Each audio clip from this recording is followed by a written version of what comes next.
All right. How are you all doing this afternoon? Great. Good. Good. It's a real pleasure to have the opportunity to spend some time with all of you. My name is Ben Manski. I'm professor of sociology here at George Mason University. I direct the Next System Studies program here at GMU. And this is the first of two panel and audience discussions that will be taking place today here at George Mason University in Fairfax, Virginia. It is part of a series of teach-ins that are taking place across the Americas over these first 2 weeks of November, from Buenos Aires to Zacatecas to San Juan to Syracuse and Chicago and Duluth and Humboldt County and here in the States, and of course here in Fairfax and up in Toronto as well. So very pleased to have the opportunity to be part of this first wave of teach-ins across our hemisphere. And with this panel today, I will be introducing us, I'll be introducing the panelists, and I'll also lead off our discussion. Our discussion today is a discussion about what it means to take the system crisis seriously. And that's really what these teach-ins are about. That's what these teach-ins are for. And that is what Next System Studies is about. Next System Studies, there we go. I'm going to pause for a second here. Sorry. Have to monitor the chat. There we go. Okay. Very good. So Next System Studies is a new field of study that we've been building here at GMU, but also in other locations around the world. So where does this come from? Where do the teach-ins come from? Where does Next System Studies come from? Why are we here? Well, we're here in part because we are coming out of a long-term crisis that has been building for 50 years, since as many scholars of the world system agree, since the year in which I was born, 1974, the dawning of the neoliberal age. And it's a crisis that has meant, over time, a decline in standards of living for people across the global north, increasing economic insecurity, and increasing disposability for people across both the global south and the global north. And it's a long-term crisis of the world system that has been represented not by any period in which we've had a period of rapid collapse, but instead stages of collapse, a series of recessions, a series of hemispheric wars. And what that has meant is that for people who've been living through those crises, whether it's the recessions of the early 90s or the late 90s or the early 2000s or the late 2000s, depending on where in the world system you were located, we've had a lot of warnings, and we've had the opportunity to respond to those warnings by trying to come up with solutions and with alternatives.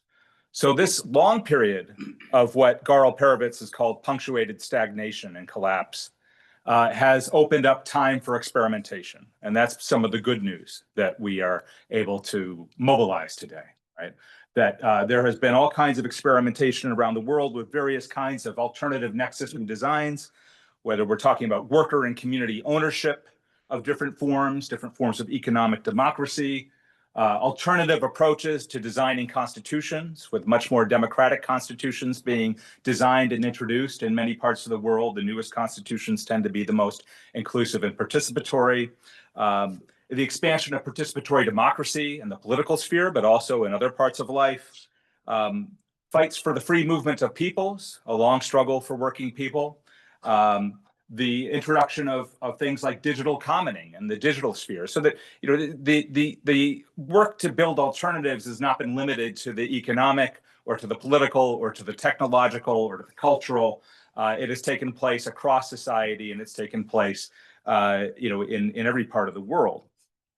What has shifted most recently has been that the time for experimentation has perhaps started to come to a close, because that long period of punctuated stagnation and decline has now transitioned into a period of acceleration, an acceleration of the crisis. And it's an acceleration that is generated by the hastening of the climate crisis. We have been adding heat to the system. Anytime you add heat to a system, you get more chaos, and we are seeing that. And it's also an acceleration brought about through digitalization.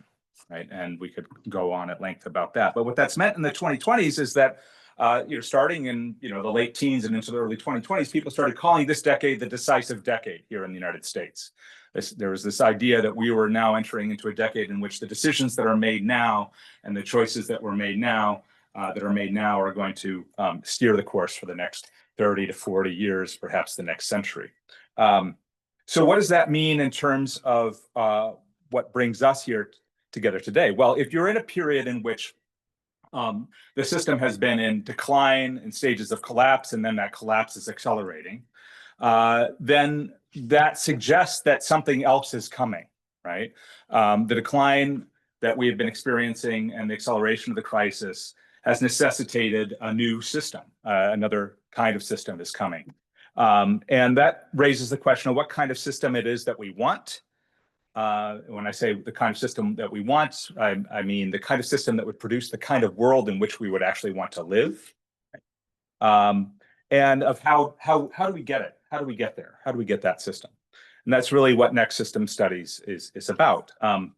So for those of us who refuse to resort to building walls of various kinds in response to the world system crisis, or who refuse to resort to seeking lifeboats to try to escape, and we see people on the far right and also on the left who are pursuing either wall building or lifeboat strategies of various kinds, we have to take up the question of next system design, of what kind of system it is that we want and how we'll get there.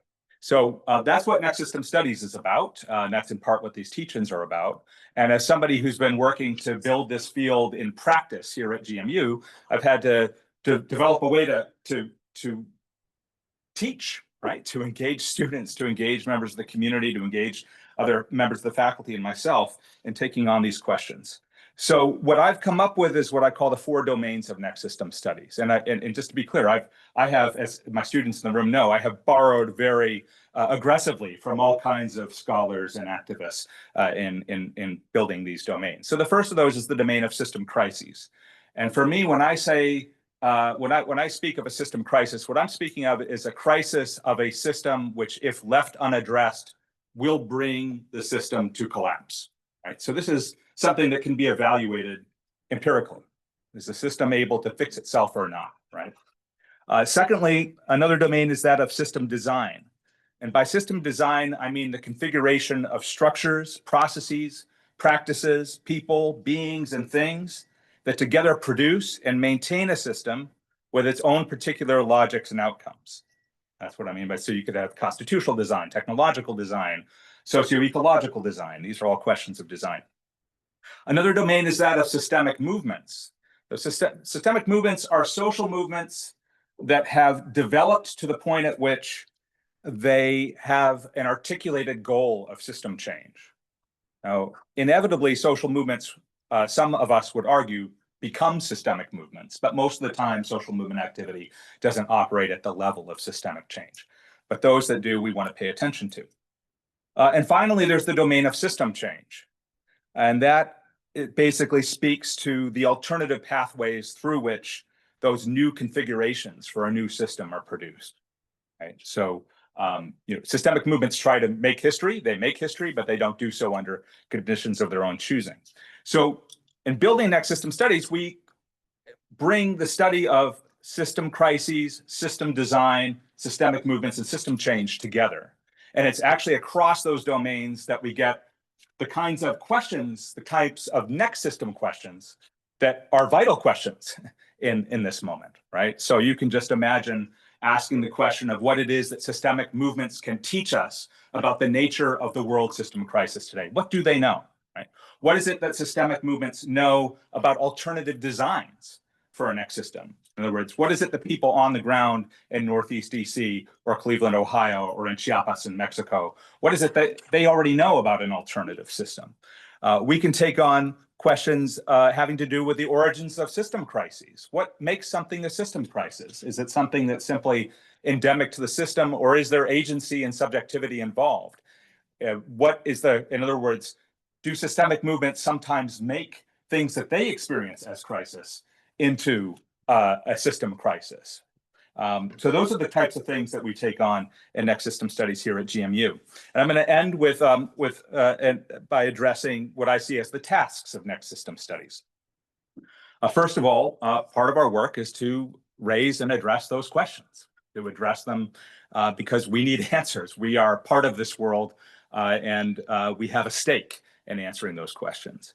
Another task of Next System Studies very clearly is to prepare the next generations for taking on these challenges, to take on the challenge of taking responsibility for the system crisis, of not leaving it to others, not leaving it to those who have benefited from the system that's in stages of collapse to solve the problems that we are experiencing for us, but instead to take responsibility. So it's about many of you in this room and those who will follow you and equipping you to take on these challenges. Part of the work of Next System Studies is to assist society in this period of transition. If we are in this decisive decade, what is our responsibility as people at a major public university or a private college or a public school? What is our responsibility to our society to lean in, to provide resources and labor, to help community-based movements and organizations and people in local government and in unions and in independent business to see their own knowledge more clearly, to meet each other, to convene people, to help society move through this period of transition. And then finally, I would say, in the end, a task of Next System Studies is to help our universities rediscover their social mission. That is why society charters universities. That is why we permit universities to exist. That is why the public has actually so often come to the defense of public universities when they come under attack. And so Next System Studies can play a vital role, I would argue, in all of that work. So those are my opening comments for this panel. And I was asked to provide a little bit of a framework here for all of you. And it is my pleasure to introduce our next panelist, Dr. Nara Roberta Silva with the Brooklyn Institute for Social Research, who will be talking about systemic movements. Thank you so much.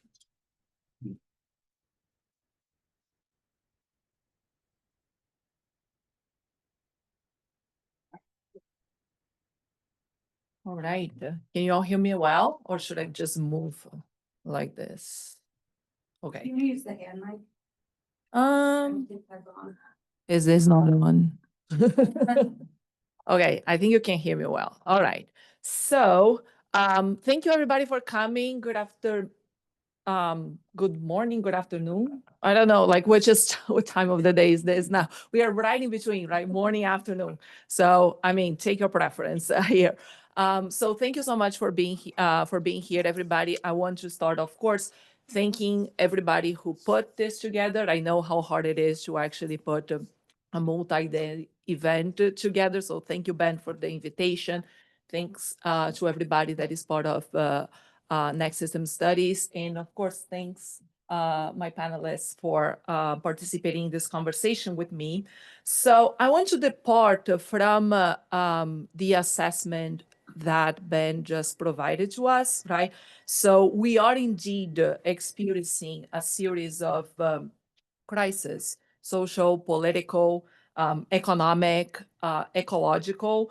And when we zoom out, right, and look at the larger situation, we often realize that many of the problems that we are trying to solve, right, inequality, climate change, racial injustice, democratic erosion, all of these problems, they are not isolated, right? They are connected, they are produced by the same underlying dynamics, and they have self-reinforcing patterns, right? And that's, what defines this system in which we are living, right? But then when we talk about changing the system, right? So we have to think that we are talking about moving beyond working on individual issues, right? And we also have to grapple with those deep drivers. We have to understand how the institutions that we have, the structures that we have combine to reproduce them, and how we might begin to reconfigure this pattern at their root. So from this broader assessment, right, comes an immediate challenge, because engaging in this kind of work requires that we do more than diagnosing what is wrong, right? It also requires that we have that we start to develop a sense of what we want instead, right? So, and historically, I would say that movements have been really good at critiquing, right, at rejecting the system, but we have often struggled with articulate what might replace the system. So, and I would say that there are some historical reasons for that, like trying to be very brief here. But I think first, the presence of the so-called real existing socialisms, right? Systems that emerged, like regimes that emerged in the Soviet Union and in countries like China and Cuba, much throughout much of the 20th century, that I think the systems, these regimes constrained the left's imagination, right? Because they created a fixed horizon that, like this fixed horizon of possibility that many felt that they needed to reject, or that they felt compelled to defend, right? That they needed to defend that system because that meant defending the left, right? And the second reason, I think that, you know, we have struggled with articulating what we might want instead, right? I think it's definitely through the success, because of the success of the conservative turn of the late 1960s, early 1970s, right, that transformed the landscape. Because throughout this deep, crisis that we are experiencing, right? This 50-year cycle of crisis, right?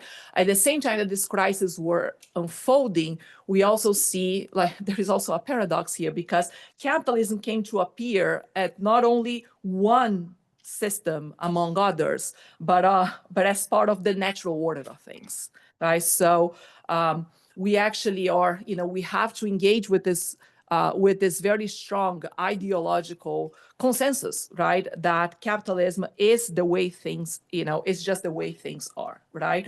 So we don't have much to do besides, you know, adjusting one thing here and there. So in this scenario, we have here the task before us is to make a churn, I would say, right, from anti-systemic to systemic movements, right? So in simpler terms, I think the point here is from the negative, right, what we oppose, to the positive, what we build, like what we want. So this turn asks us to think of movements not just as forces of resistance, but as experiments in construction, as laboratories for imagining and testing new forms of collective life. So I would say that I think the time of experiment, I don't think it's over. I think we have to be a little bit more smart. Let's say we have to be a little bit more strategic about it, right? So in practical terms, I would say that this, you know, this turn from anti-systemic to systemic means that we have to shift some of our energies from campaigns toward institution building, right? So first, what are campaigns, right? Campaigns are efforts organized around a specific demand, right? Say higher wages, rent control, a new piece of legislation, right? This is a campaign.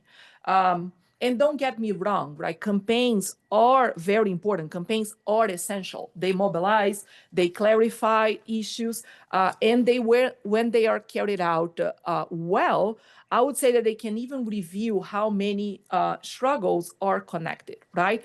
But the problem with campaign, but its limitation, right, is that it has a specific lifespan, right? So it's one issue, one victory at a time. So what campaigns often lack is a dimension of experimentation, right? The process of testing, revisiting, and learning how to counter the deep feedback loops that sustain the current system.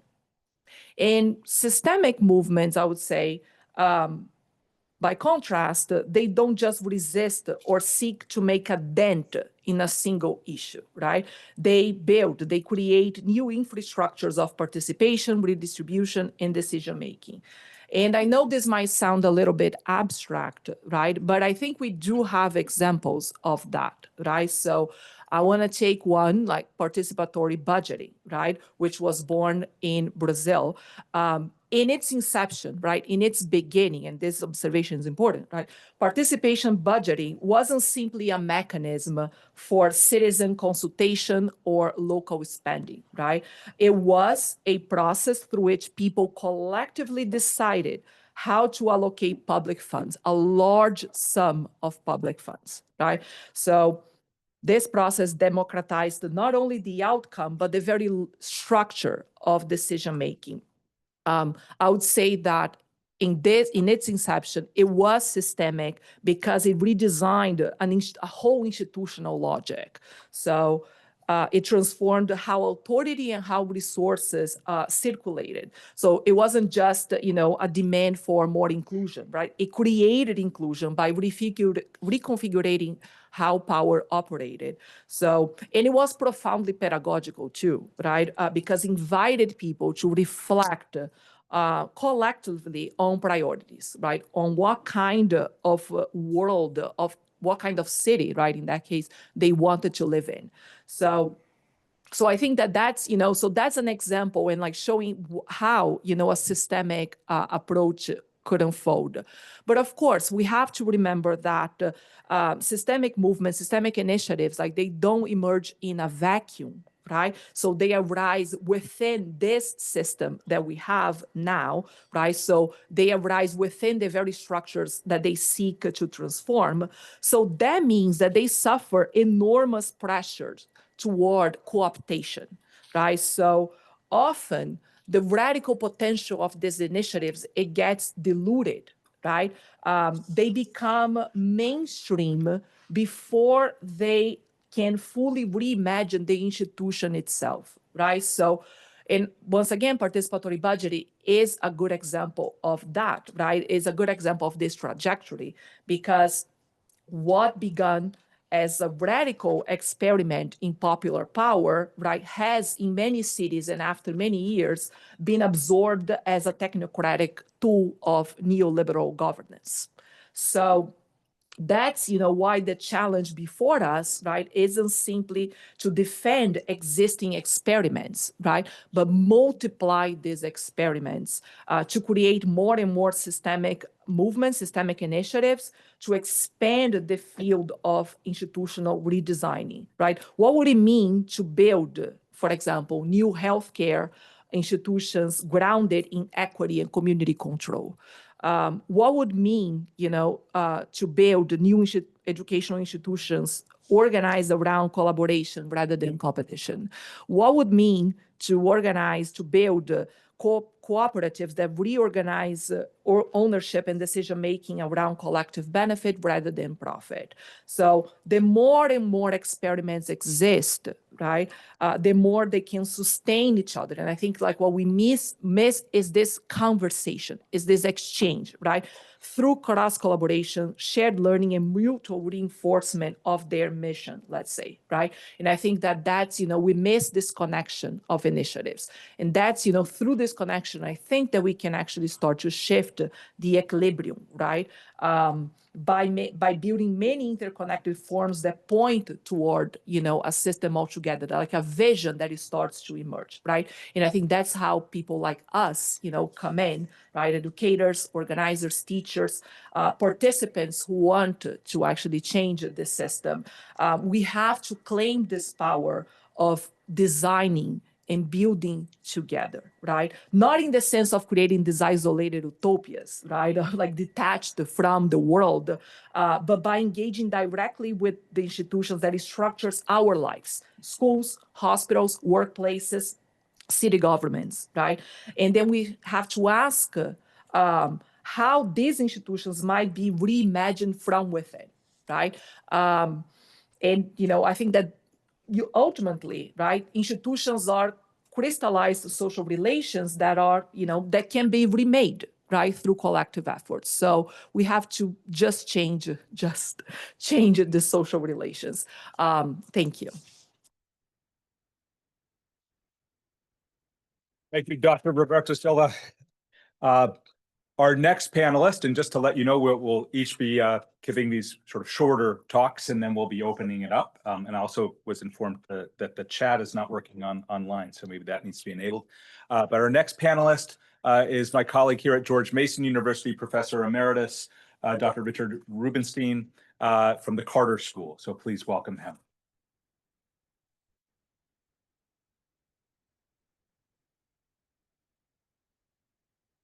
Thank you very much. I'm very glad to be here, get back into teaching for at least a few minutes. I think the next systems initiatives that Ben started talking about are very important for our university, for the field, and for our society. So I'm very happy to be participating in this. I wanted to say something about the difficulties of talking in systemic terms and thinking in systemic terms about the problems that are facing us, which have been well described by the first two speakers. We understand that we're living through a period of extreme polarization in our country, so much so that there have even been fears that this would turn into civil war. And I think one of the first things I want to say about that is that polarization does not necessarily lead to civil war. In fact, the relationship may even be the reverse. When we talk about polarization, we tend to think about people being fanatically committed to their own ideas, unwilling to talk to or consider seriously the ideas of people on the other side and so forth. And we think if this continues, it's going to become violent. But at the same time, my profession is conflict resolution. And one of the things that we've discovered in conflict resolution is that polarization can be a road to conflict resolution. Polarization can reveal situations, problems requiring solutions, the depths of people's thinking and feeling in a way that opens the door to systemic change. So that and I always remember coming, when I first came to George Mason and had the privilege of working with John Burton, who's one of the pioneers of the conflict resolution field. Burton coming into a conflict resolution process that we were playing around with. One of my colleagues saying to people who had been arguing at the top of their lungs about an issue that they disagreed about, one of my colleagues said, "Lower your voice.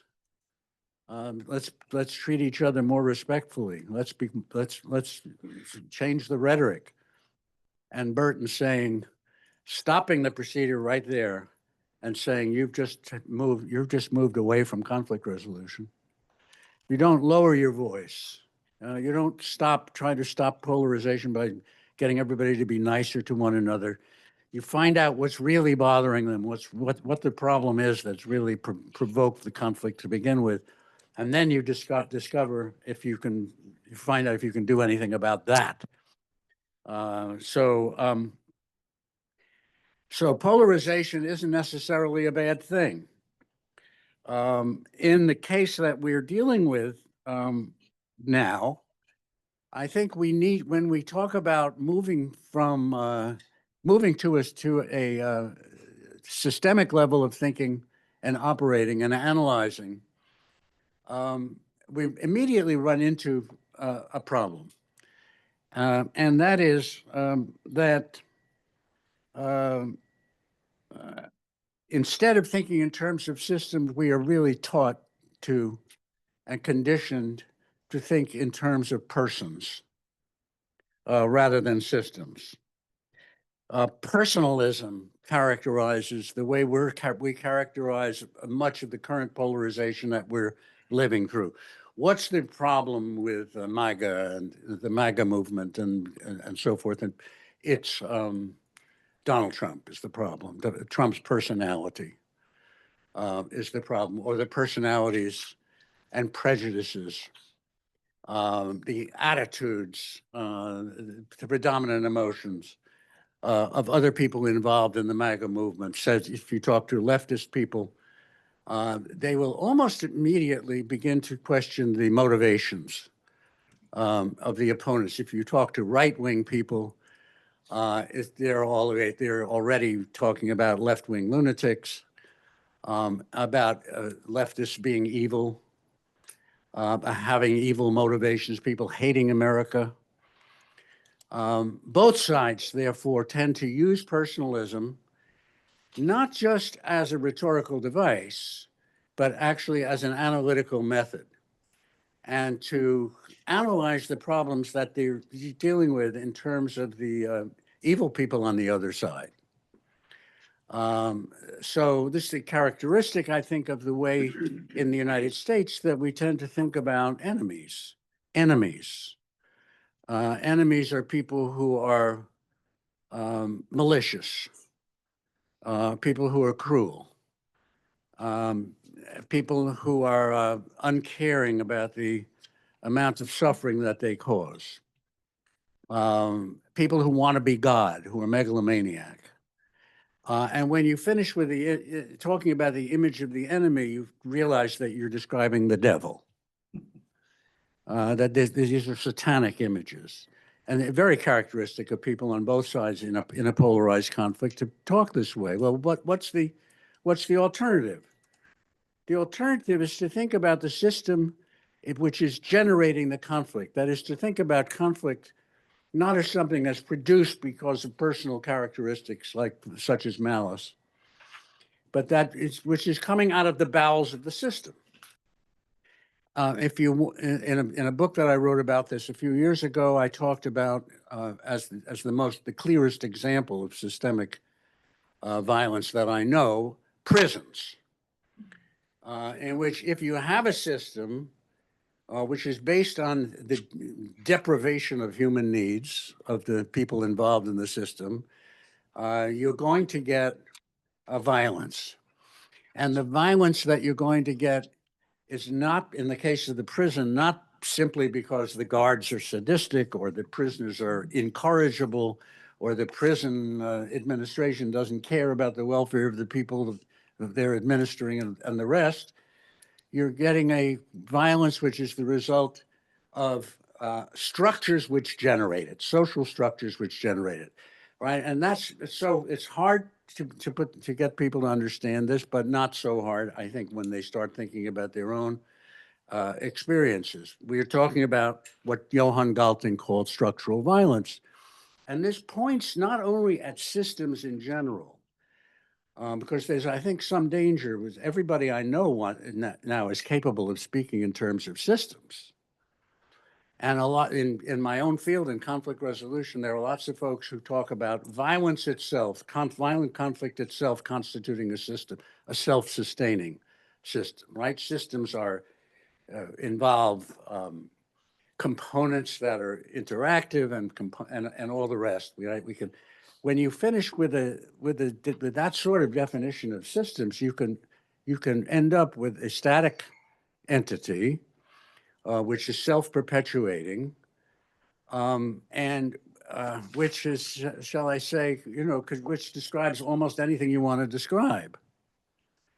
Our concern in particular is with systems that are based on the two principles, scarcity and hierarchy, right? Systems in which there are fundamental scarcities, fundamental absence of abundance, so that the idea of satisfying people's needs as a top priority is that's not a top priority. The scarcity that exists, there's going to be competition for resources, But most important, a system, a hierarchical system, which is elite dominated, and which is inherently violent, which uses violence to maintain the order, the social pecking order, and to decide in a fundamentally scarce situation who's going to get what.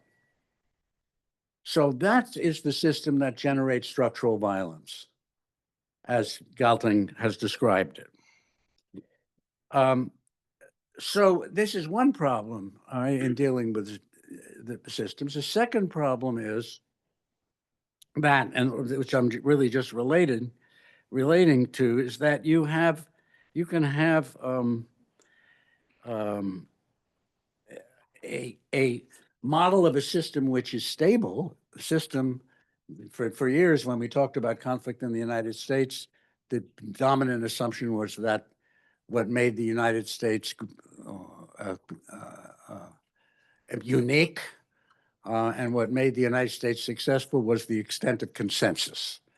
And that this was not a conflict-ridden society. It was a society in which, for various reasons, consensus was the dominant value. So we had a systemic idea, but it was a stability model, not a transformation model.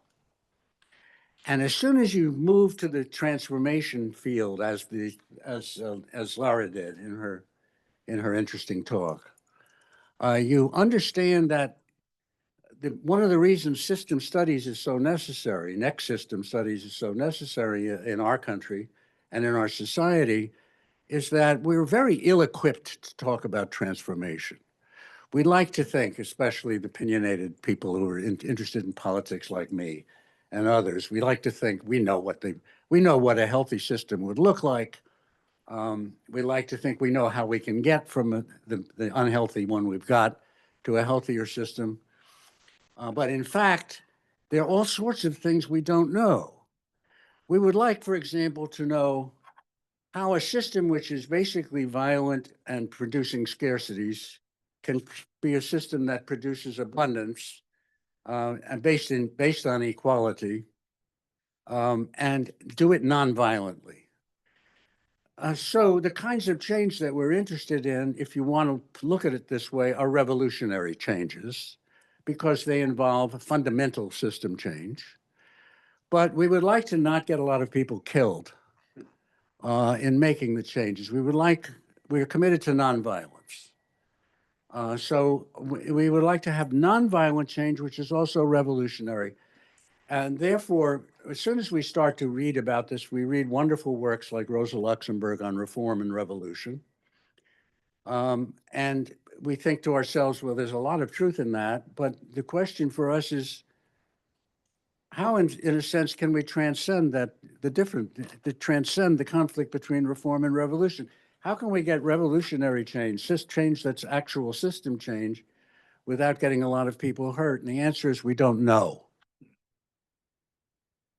The answer is we don't have an analysis that tells us which reforms lead in a revolutionary direction and which reforms are mere band-aids or system maintaining. Because the state of our discourse on systems is still so primitive. Since it's still so primitive that as a teacher, I have to stand up and tell students, I don't know how we get there from here. So that's our agenda, right? And in order to make the next step, it seems to me what we have to be doing is overcoming taboos. Systems protect themselves by generating taboos, if I can personalize the system like that. They protect themselves by generating taboos. We're not allowed, in conflict resolution, for example, it's a fundamental principle that you expand the options, the possible options for conflict resolution, if you want to get people to resolve their conflicts without hurting each other in a sustainable way. You expand all the options for resolution and talk about them and think about them, and then eventually cost them out and decide which options are mutually acceptable. But if you begin by narrowing the options, you never you're not allowing yourself to consider about possibilities for conflict resolution, and you're not going to be able to resolve the conflict. But if I want to consider as an option doing business in a different way, if I want to consider, say, a socialist answer to the question of immigration, if I want to consider let's not even say social, let's just say economic planning as a key to how to solve a labor crisis that we have, a labor shortage in the United States, which requires immigration, and do it in a way which is acceptable, which doesn't lower wage levels for native workers. How do you do that without economic planning? You can't do it without economic planning. But we're not allowed to think about economic planning. It's taboo. It's called, somebody will say, socialism or communism or some other ism. And by the way, the taboos are not only taboos against leftist concepts, they're also taboos that leftists may themselves cultivate. In a discussion that I had the other day with people about why the education system doesn't teach, somebody suggested, well, maybe we ought to think about the possibilities of privatizing education. Well, I think personally it's a terrible idea, but I realized as we're having the discussion, that's a taboo that I recognize. I would not allow myself to think about an alternative to the public education system that we have now. So these taboos, breaking these taboos, it seems to me is a key for us to be able to open the door to systemic thinking, creative systemic thinking, which makes it possible to conceive of radical systemic change that's also nonviolent. Thank you very much. I'm sorry I went over. No, it's fine. And more than fine. In fact, I mean, you're getting a sense of what it is that we're actually doing with Next System Studies here, both from Nara's and from Rich's talks. And I laid out a very dry version of the call to Next System Studies, just kind of a framework that could be applied, you know, in all kinds of different situations. But I want you to know that when you enroll in one of our courses or when you apply to be a Next System Fellow, just a reminder to students here that the deadline for submitting your applications is this Saturday, right? That these are the kinds of questions that do come out on the table, all the questions of design, all the questions of pathways, whether it's reform and revolution, and students do read Rosa Luxemburg, or the emergence of a field of the study of social reconstruction as perhaps an alternative, right? These are very much the kinds of questions that we get into with a lot of color and richness and actually direct applied work, engagement here in the community and partnership with people in not only in Northern Virginia, but around the world. So I appreciated that very much, because that's exactly where we're headed. Let's get it out all on the table. And with that, I'm going to introduce Dr. Yasemin Ipek, who is professor in global here at GMU and an anthropologist, and just had a very successful book launch. Please welcome Dr. Ipek.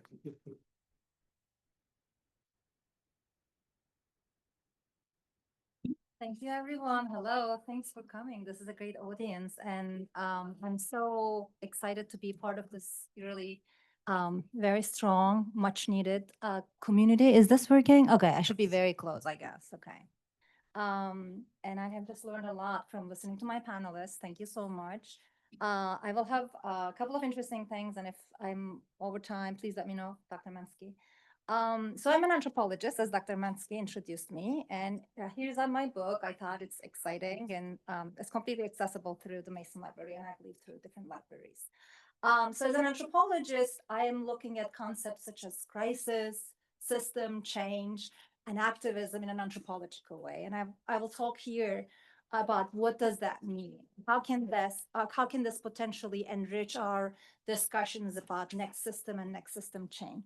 So first of all, let me just briefly tell you the word crisis, and I'm here referring to a really good book by anthropologist Janet Reutemann, who published her book Anti-Crisis in 2014.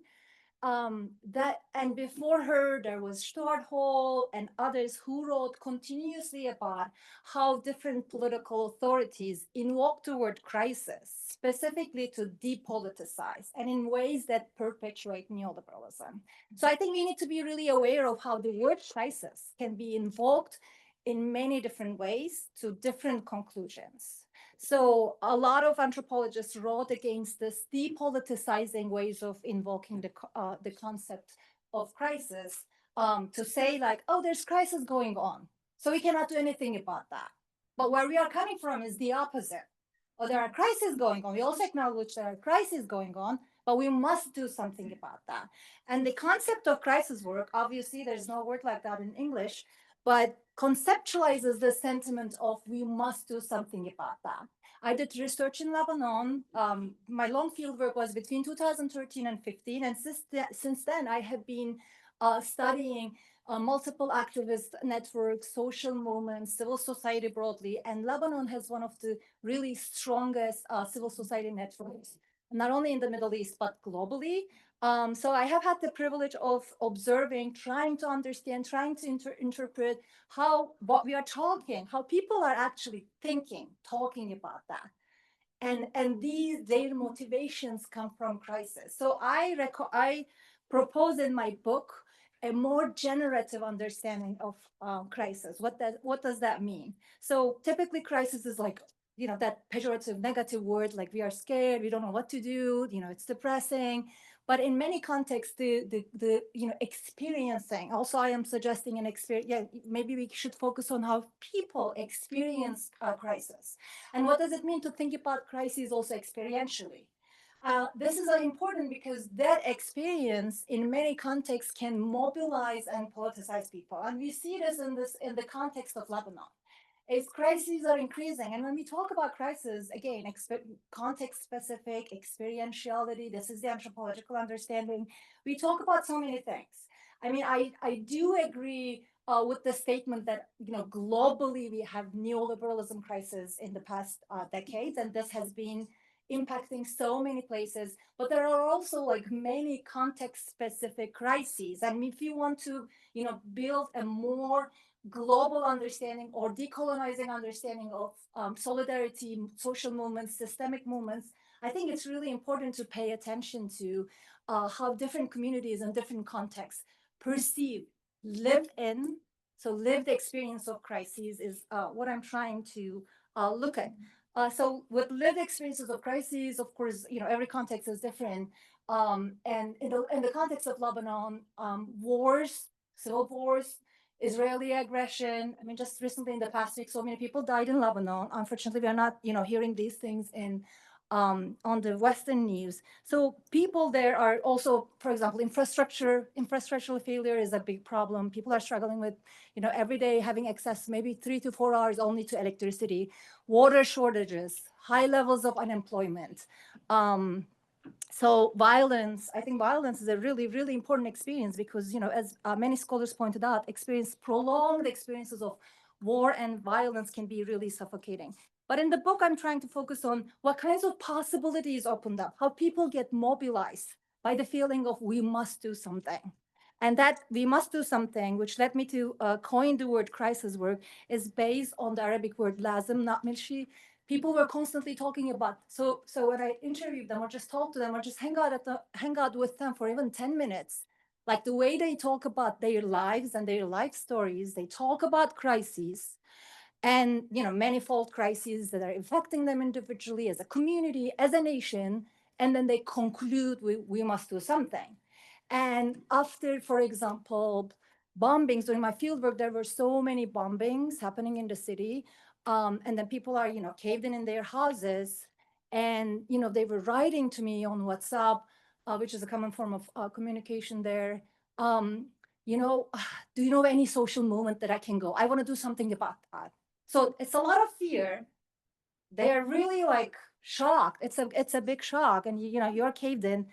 But then they are, and especially like more people in their 20s, 30s, like, what can I do about that? That is intolerable. So that moment of like, I cannot take this anymore. I'm remembering a very old classic American movie. I can't take this anymore, but I'm not gonna, I will find it later. So there's this moment of I can't take this anymore can be very mobilizing and politicizing. And I think it's really important to acknowledge emotions, affects like fear, hope, also despair, but also like stuckness, but how these can become generative and make people think like, oh, I need to do something about that. And also with the concept of crisis work, I am highlighting how these people's activism is also multi-scholar. So crisis work, I define it as multi-scholar engagements with crises. So what does that mean? So I think it's important to really focus on, systemic level change, but in context like Lebanon, when, people have been working on, systemic change for a long time, and when that doesn't come, people are like, what do I do with this? It's a lot of despair. It's a lot of disappointment. So I think it's really important to see that change as such can happen in a multi-scholar way. I mean, in universities, in our teaching, right? In our interpersonal relationships, we usually skip even like things like being a good person, however you would like to define it. So I think all these scales from individual to interpersonal to community building are as important as coming together, in campaigns and rallies and demonstrations and mass protests. And Lebanon also, hosted a lot of mass protests. But what also matters apart from these mass protests, I'm saying this because I hear a lot of people when they don't see mass protests happening, that they conclude, oh, there isn't much going on. What are those people doing? Like there are some friends asking me, oh, I saw like all these mass protests. There's nothing going on. And it's not either nothing going on or mass protests. In between, people are doing so many, maybe what we call baby steps that might potentially lead to more successful mass protests. And I want to quickly point out to the importance of futurity, because part of the title is Activist Life Worlds and Bounded Futures. And when I say bounded futures, I'm also pointing out to some of the potential pitfalls of excessive futurism. Social movements focus globally and also in Lebanon a lot on the future. And it's really important to also look at the past and take lessons from the past. And in Lebanon, like there's a huge, among many activists, huge denial of the past. Oh, past is so messy, civil war, conflicts. Let's not talk about that. But then when we don't talk about the past, it becomes very difficult to build a new future. So I think any future-focused, future-oriented project, which I believe most of the systemic and social movements are, I think need to take into account like a more holistic sense of time, thinking and discussing context, basing us on certain historical sensibilities. So I think historicity is really important for systemic level change, which we are all looking for. And something that Nara mentioned, and I think really important, is and I wrote an article about that. So people come together being against one thing, and they know what they are against. But then, when government, resigns, when the state falls apart. So I mean, people experience that, okay, we succeeded, like the government resigned. And then they are given the opportunity to build a system. And that they had that opportunity, but there has been so many conflicts and disagreements, they couldn't come up with that. Like who can, okay, new political system, what is this? How are we imagining this? So I think the disagreements and tensions among different activist groups should be taken very seriously. And the question of how can we build cross-class, cross-ethnic, across everything, solidarity is something that I think all of us in different contexts globally are challenged with. One last thing I want to emphasize, which is kind of a hopeful note, is I find concepts of open-endedness, becoming, and unfinishedness really helpful. It's anthropologist Roald Biel who coined these terms initially, and they became, popular among some of us. They emphasize that, okay, we are looking at something, this is what's happening, we observe, we write about that, but as we write about that, these things are continually evolving. So in my case, I wrote about, dissertation, things have started to evolve. I wrote different, so if I follow my own history journey of writing about, researching about what I'm studying, I could see like how things are continually changing. One quick example about that is, I had what you could call a lot of quote unquote neoliberal activist interlocutors, meaning people who are repurposing, making use of neoliberal technologies such as entrepreneurship, NGOs, things like in our books we write as like, perpetuating neoliberalism, and they do. But, those people either do different things with them, being aware that they're not necessarily inherently good, or there were some people who were actually agreeing and internalizing some of the neoliberal ideas. But then over the time, I have observed, especially some of you might remember, in 2019, there was very impressive global wave of protests that included countries like Lebanon, Iraq, but also Chile, Ecuador, India, so many countries. And during that time, something amazing had happened. And I have been also following different contexts and different colleagues as well, which is more and more, and I think that was kind of the starting point, at least for Lebanon, and it's been rising. People started to radicalize positively. And that's kind of the point of hope for me. Several of my interlocutors wrote to me, for example, and again, I have been in touch with many of them since then. We started discussing the issue of racial capitalism. I never heard about that book. We are having this book discussion on Zoom about racial capitalism. I was shocked because I know that person would have never used the word capitalism, or never in his life think about capitalism in a negative way. So we have a lot of liberal activists in the rest of the world, because the major funding for civil society and NGOs, as we all know, is coming from the Western donors. So these are, neoliberalism is also disseminated through support for activism and NGOs, especially from European Union. And right now, the US aid is completely pulled. It's the European Union that is offering main funding. So I think there is hope, because as people protests, as people see people in other contexts protesting, they are becoming aware of how these new technologies are not working. Also, there's, for example, increasing criticism for NGOs. There was also criticism for NGOs, but globally there's increasing criticism of, okay, NGOs are not, working. What do we do? What kind of new formations we might have? So as we are having these conversations in the context of university, I want to bring into your attention that many, many indigenous communities, local communities around the world are also having these conversations. Not maybe always in the conceptual terms or, with the historical awareness we have, but they are also having these conversations, becoming aware of how things are not working and how things need to change and how we must do something about that. So I think it's really important to imagine how we conform, how we can potentially build, more solidarity and more connection with them. Thank you so much. Thank you. This has really been wonderful for me because, as some of you know who have been involved with Next System Studies since we started, this is actually the first time that we've had this kind of a discussion, and among doctors of sociology and political science and anthropology that's operated at this kind of level. So I've really enjoyed it, and I'm looking forward to the conversation with our time with all of you.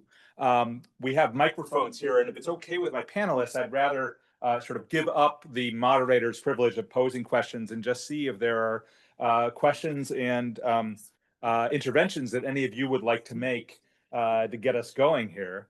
And so I'm going to put that out there because I have a lot to say about all of this. I'm really jazzed by the talks. But yeah, are there anybody? Okay, very good. And I'm going to ask John to take that back. Thank you so much.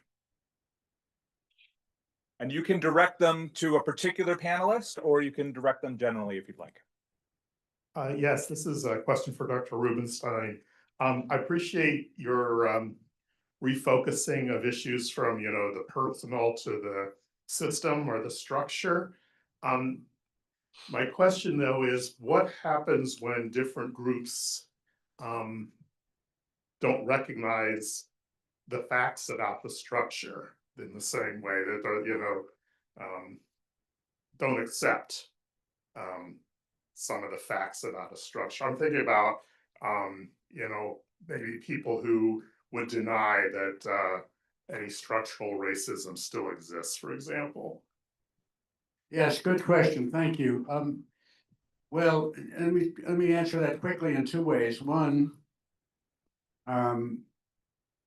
there is no clearly understood absolute truth about what the system is and how it works. And that being the case, really the first pitch that I think we're making here is to open the door to discussion, to that discussion. If we can get people to understand there is such a thing as a system, and we may disagree about how it works and how it operates, let's talk about that. For example, systemic thinking isn't something that just the left does. Steve Bannon is a systemic thinker. Right? The right wing now in the United States has a theory that there is a system which is based on the existence of a deep state, an oppressive deep state. And so that it seems to me, yes, one has to say that's, I believe that's not a correct theory. I think that's a misleading theory. But if we can begin at least by talking about the fact that we both believe there is a system. Now let's talk about how it works. It can open the door to some actual dialogue. Then you asked about what if people disagree about things like systemic racism. And I would say, yes, there will be some serious disagreements about things like that, which will involve, of course, not really to talk about what Yasemin said, which it'll involve personal issues as well as and emotional issues, not just analytical issues. When I talk about systemic racism, do you think that that means I'm holding you responsible for slavery? That sort of thing, right? But when we talk about something like that, I think as soon as we start to talk about that sort of thing, I think we would discover more commonalities actually across the polarized lines. For example, if we're talking about elites, the right wing believes that the system is elitist too.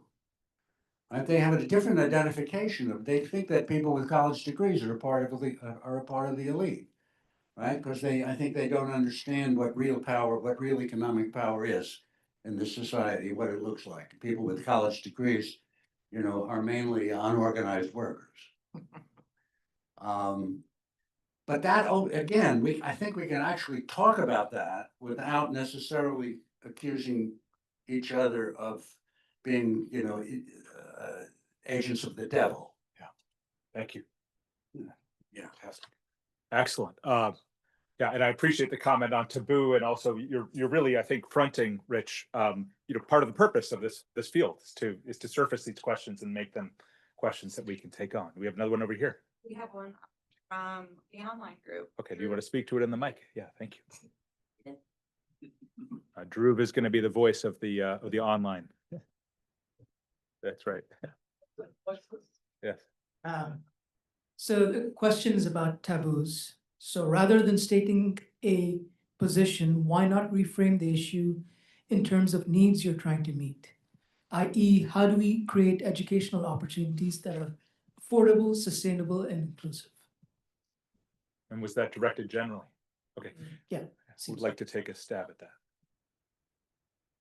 And one thing I'll mention is Nara and I were talking about the work of Eric Olin Wright, who was a very prominent sociologist. Some of you have read his work, Envisioning Real Utopias. I worked with Eric quite a bit in Wisconsin in the 90s and 2000s.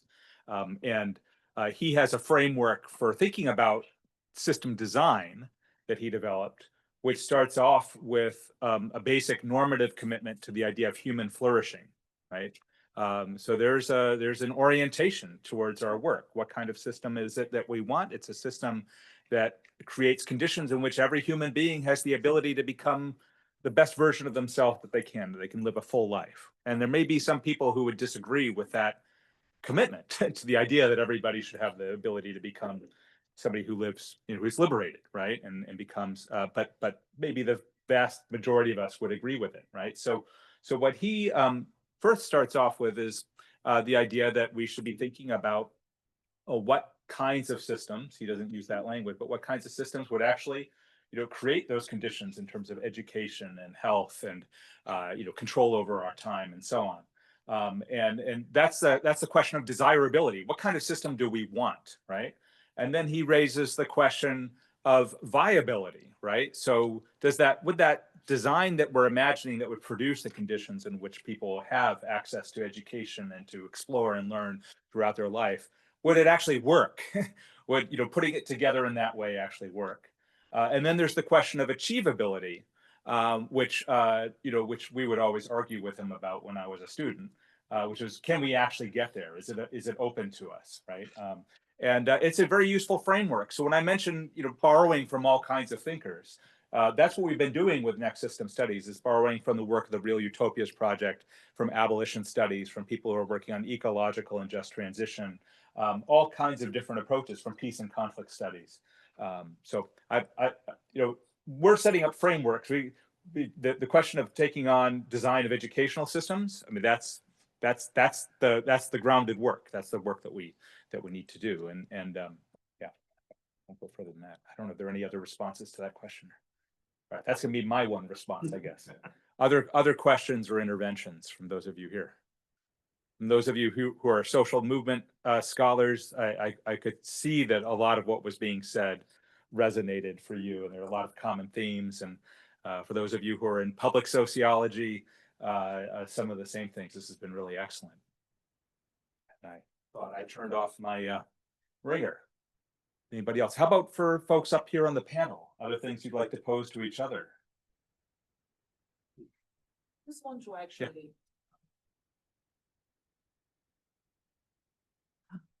Is this on? Okay. Just one thing, to echo a little bit of what Richie answered to your question. I think we don't actually, I'm not sure if we have a sense of how deep this, like, individualism as an analytical method, how deep that is, right? I think a lot of folks actually, I think like individualism as a way of explaining society, right? Like putting aside the ideas of system. I think this is actually very, very much ingrained, and it shows up sometimes in very refined and sophisticated ways, right? So I think like making people think about how much we have issues that are interconnected, that we have deep drivers, like leading our societies, right? When we actually make people thinking that way, I do believe, yes, like to echo what he said, that we open the door for more agreement, maybe I'm being too optimistic, maybe. But I want to believe that because we actually remove blaming, shaming, right?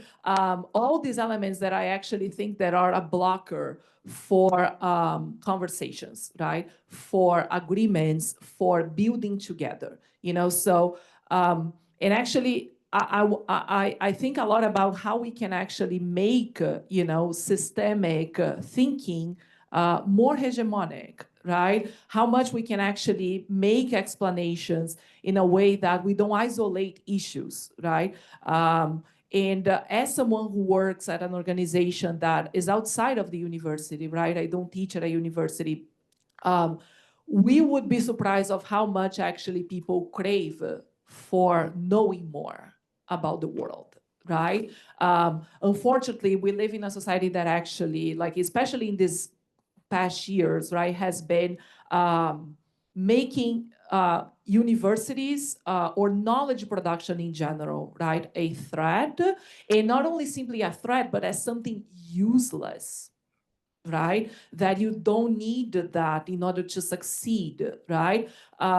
When in fact, if we dissociate the idea of knowledge from the idea of a degree, you would see how surprised, you would be extremely surprised at how much people want to know more and know, deeper, So, so I think we should like figure out ways of exercising that, right? Even when we think about like the way that our movements explain issues, right? Holding on to individualism as an analytical method, unfortunately, is also something that a lot of movements reproduce because it's hell mobilizing, right?